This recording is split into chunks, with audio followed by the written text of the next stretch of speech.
بسم اللہ الرحمن الرحیم انا انزلناه فی لیلۃ القدر وما ادراک ما لیلۃ القدر لیلۃ القدر خیر من الف شہر سلام ہی حتی مطلع الفجر وقال النبی صلی اللہ علیہ وآلہ وسلم من قام رمضانا ایمانا واحتسابا غفر له ما تقدم من ذنبه الحدیث۔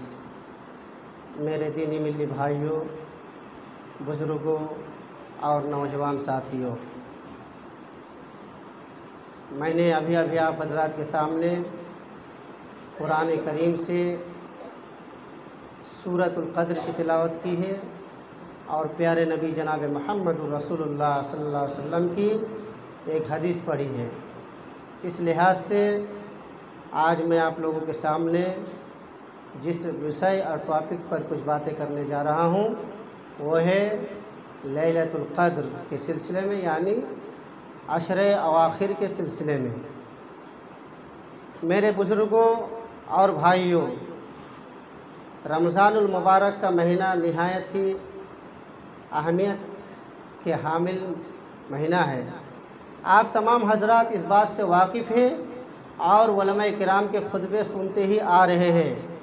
میرے بھائیوں، اللہ کے نبی جناب محمد رسول اللہ صلی اللہ علیہ وسلم عشر اواخر میں کیا کام کرتے تھے، یعنی عشر اواخر کو کس طرح سے اللہ کے نبی صلی اللہ علیہ وسلم گزارتے تھے، کیسے بتاتے تھے اس مہینے کو، اس عشر اواخر میں کس طرح کیا کیا عمل کرتے تھے، اس سلسلے میں میرے بھائیوں کچھ گفتگو کرنا ہے۔ اللہ کے نبی صلی اللہ علیہ وسلم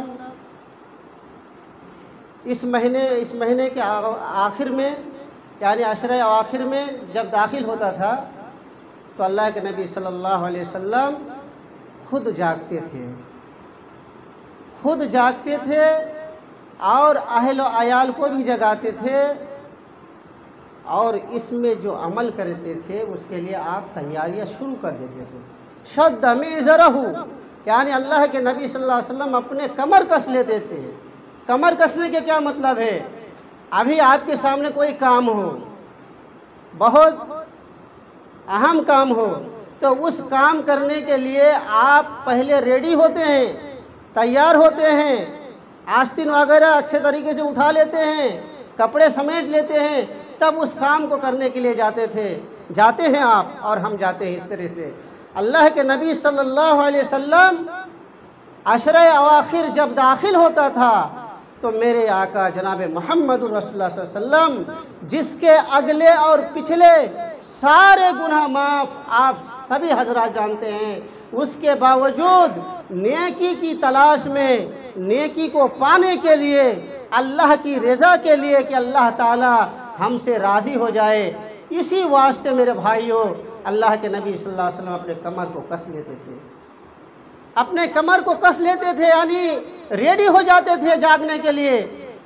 حدیث میں راوی حدیث کہتے ہیں کہ اللہ کے نبی صلی اللہ علیہ وسلم خود اپنا کمر کس لیتے تھے، تیار ہو جاتے تھے عبادت کرنے کے لیے، اور پورے رات اللہ کے نبی جاگتے تھے اور اپنے اہل و عیال کو بھی جگاتے تھے۔ وَأَيْقَظَ أَهْلَهُ، اپنے اہل و عیال میں آپ کے بیوی ہیں، آپ کے بیٹیاں ہیں، آپ کے بچے ہیں، ان کو بھی جگائیے۔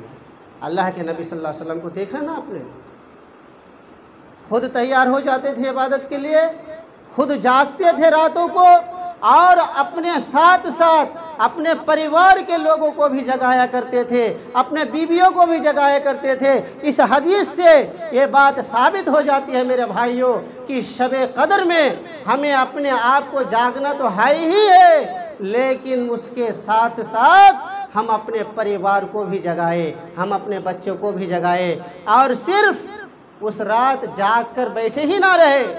جیسا کہ آج ہمارا معاشرہ اور آج ہم اپنے سوسائٹی کا جب جائزہ لیں گے تو میرے بھائیوں काफ़ी अफसोस, बहुत ही अफसोस का मामला है कि आज शब कदर की रात आप देख लीजिए, कदर की रात है। कदर का क्या मतलब है मेरे भाइयों? अजमत वाला, लैलतुल कद्र, अजमत वाली रात। लेकिन आज हम लोगों ने शॉपिंग मॉल में गुजार दिया, होटलों में, रास्तों में, अपने बच्चों की खरीदारी में। मेरे भाइयों, इस अवाखिर में आप ज़्यादा से ज़्यादा अल्लाह से तौबा इस्तिग़फ़ार किया कीजिए। अपने अहल व अयाल को घर से मत निकलने दीजिए, उनको साथ लेकर के नमाज़ पढ़ा कीजिए, कुरान की तिलावत किया कीजिए। इसकी बड़ी अहमियत है मेरे भाइयों।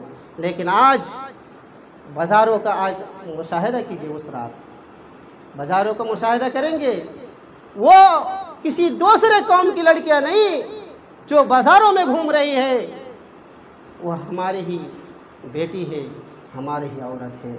आपको कदगन लगाने की ज़रूरत है, आपको अपने घर में उनको संभाल कर रखने की ज़रूरत है। बेटी, आज शब कद्र है, आप किस लिए बाहर निकल रही है?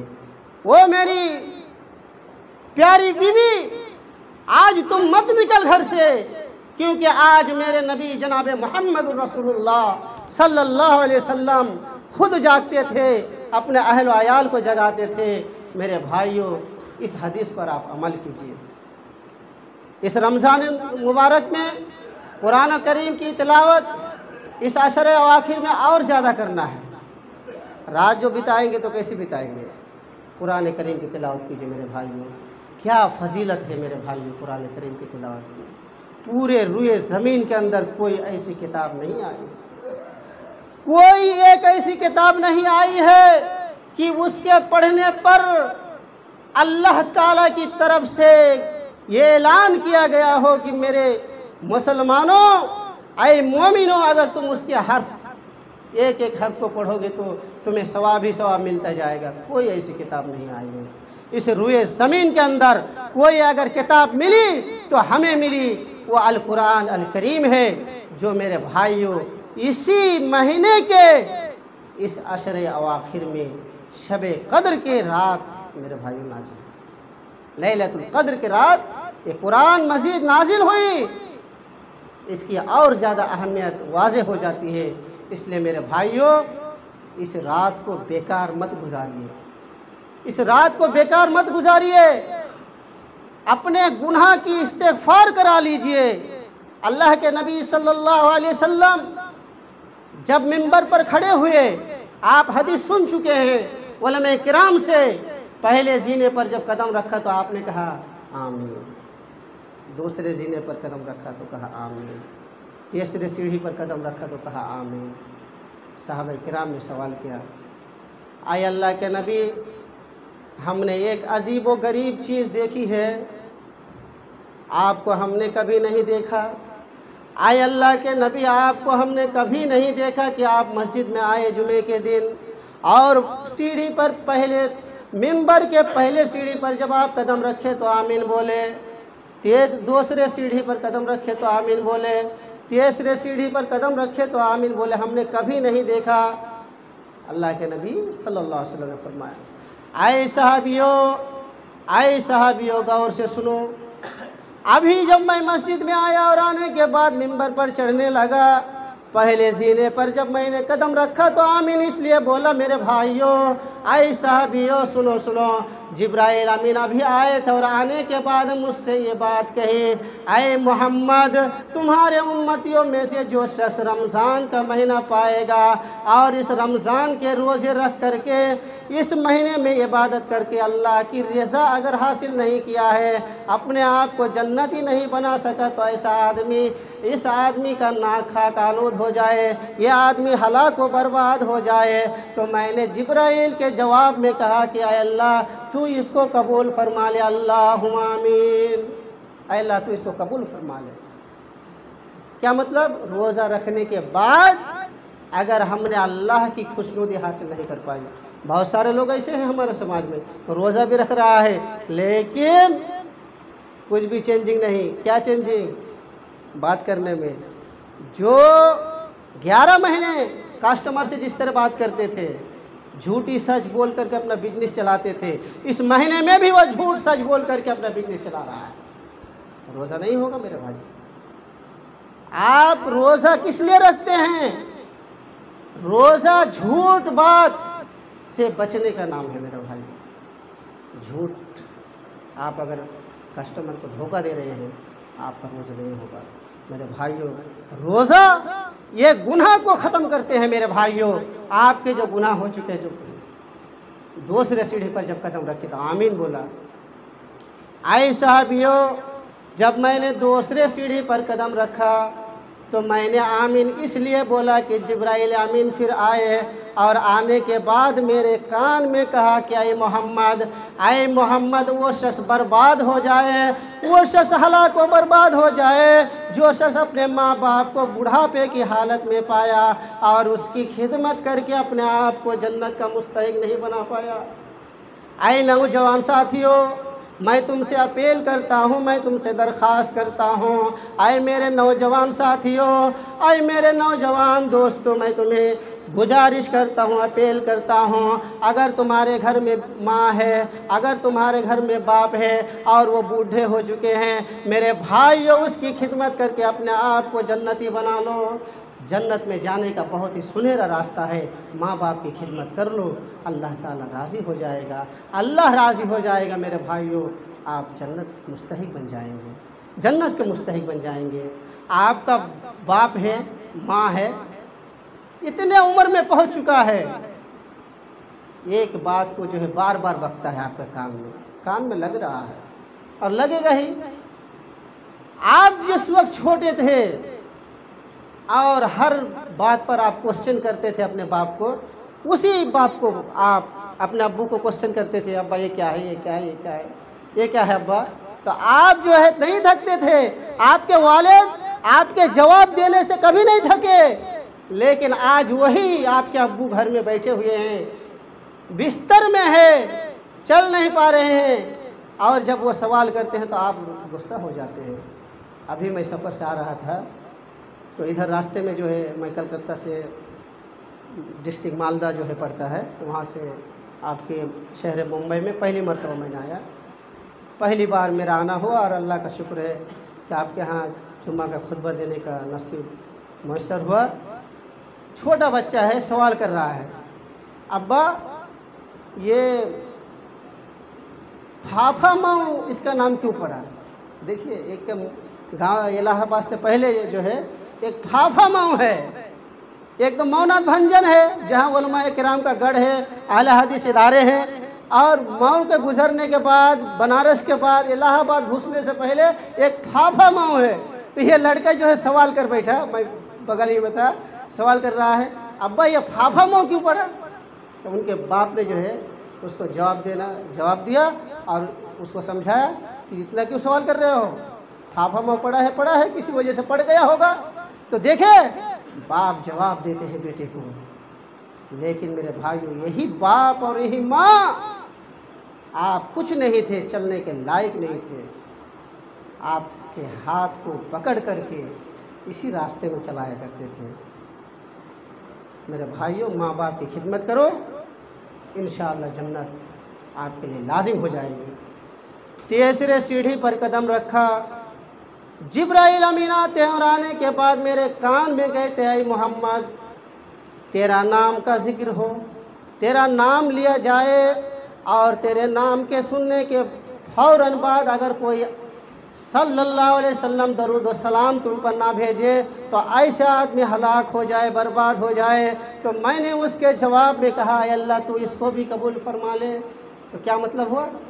नबी का नाम आने के साथ ही साथ हमें क्या पढ़ना है? सल्लल्लाहु अलैहि वसल्लम, सल्लल्लाहु अलैहि वसल्लम, ये पढ़ना है। सबसे बखील इंसान उसको कहा गया है जो शख्स मोहम्मद, जिस मजलिस में मोहम्मद का नाम लिया गया हो और आदमी चुप रहे, उसको सबसे ज़्यादा बखील कहा गया है।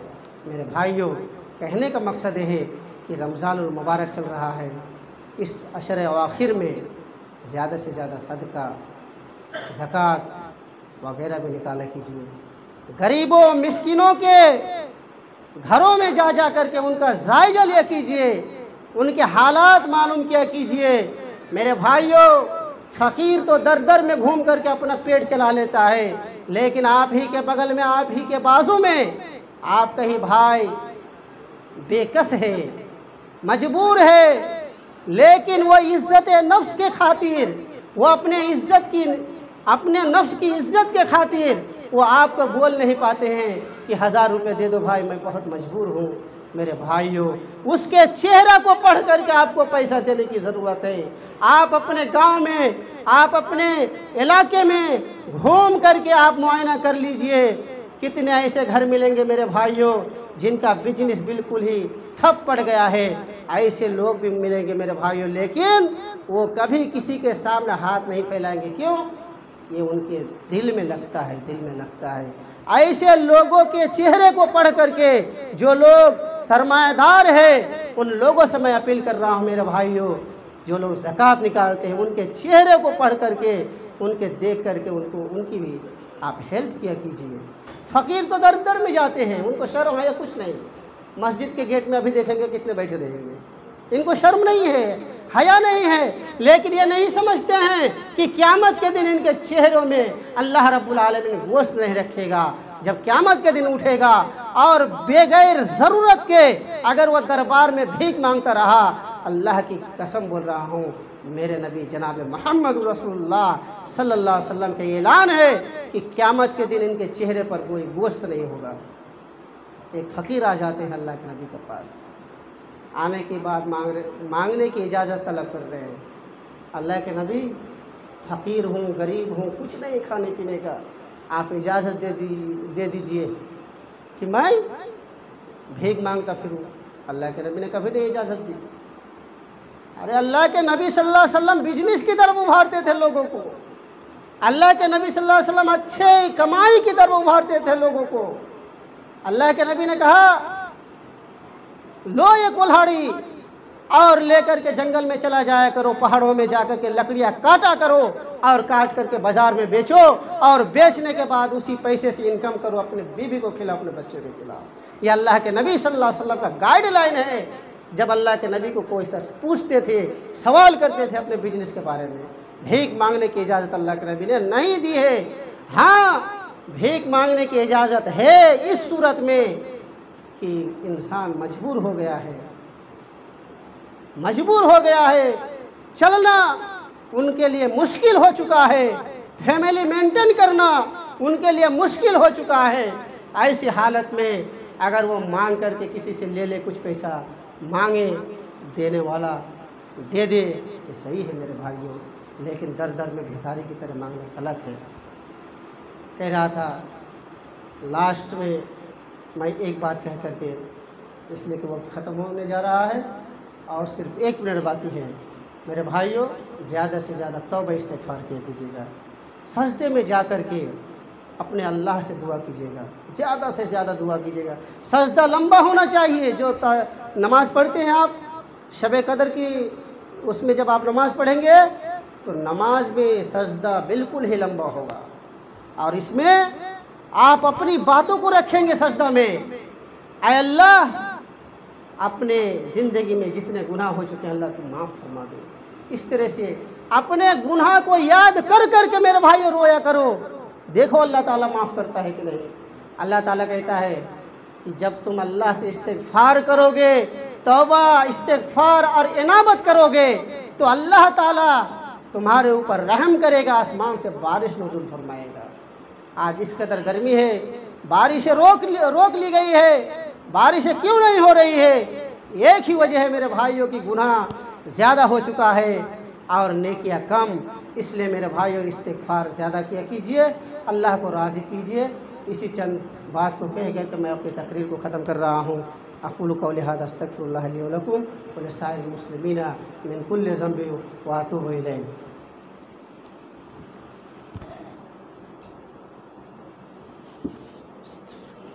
اللهم صل على محمد وعلى آل محمد كما صليت على إبراهيم وعلى آل إبراهيم إنك حميد مجيد اللهم بارك على محمد وعلى آل محمد كما باركت على إبراهيم وعلى آل إبراهيم إنك حميد مجيد ربنا آتنا في الدنيا حسنة وفي الآخرة حسنة وقنا عذاب النار ربنا ظلمنا أنفسنا وإن لم تغفر لنا وترحمنا لنكونن من الخاسرين سبحان ربك رب العزة عما يصفون وسلام على المرسلين الحمد لله رب العالمين.